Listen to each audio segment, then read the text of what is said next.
Guys, welcome to the third part of my video, organization and expression of immunoglobulin genes. In this video we're going to talk about how light chain in antibodies are created.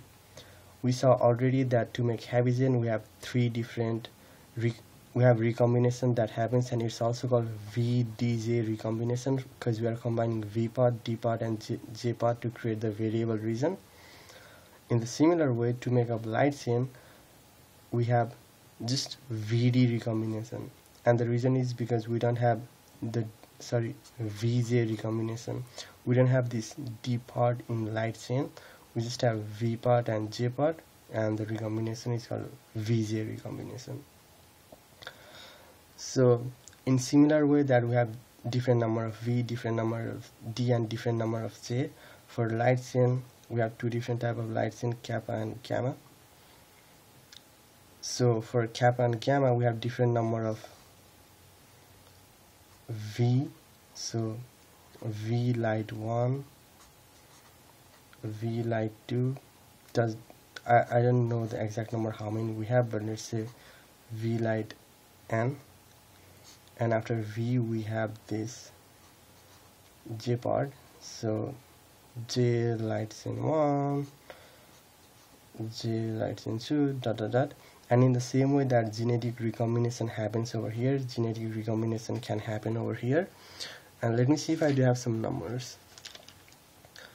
So by V and J recombination we can make up 205 different type of variable region in kappa light chain, and in the same way we can make up 170 different type of variable region in lambda chain.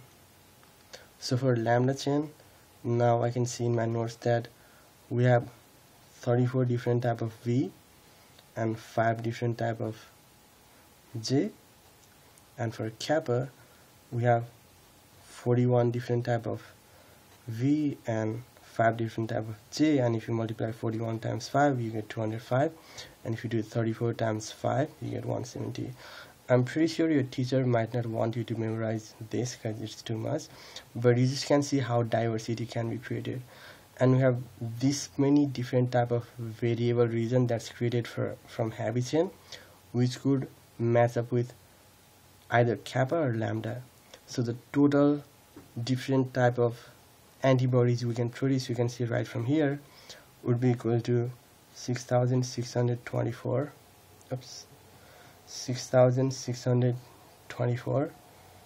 times 205 plus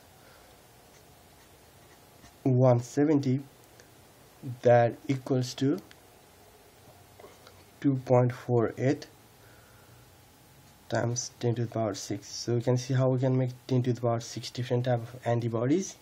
However, this process by itself cannot account for this many different type, because in this case we're assuming that, for example, each of these VS1, VS2 can arrange with each of these D1, D2 with J1, J6 with equal likelihood, but some of these recombine much more frequently than others, and some don't recombine at all, and some of these genes, they are not even functional.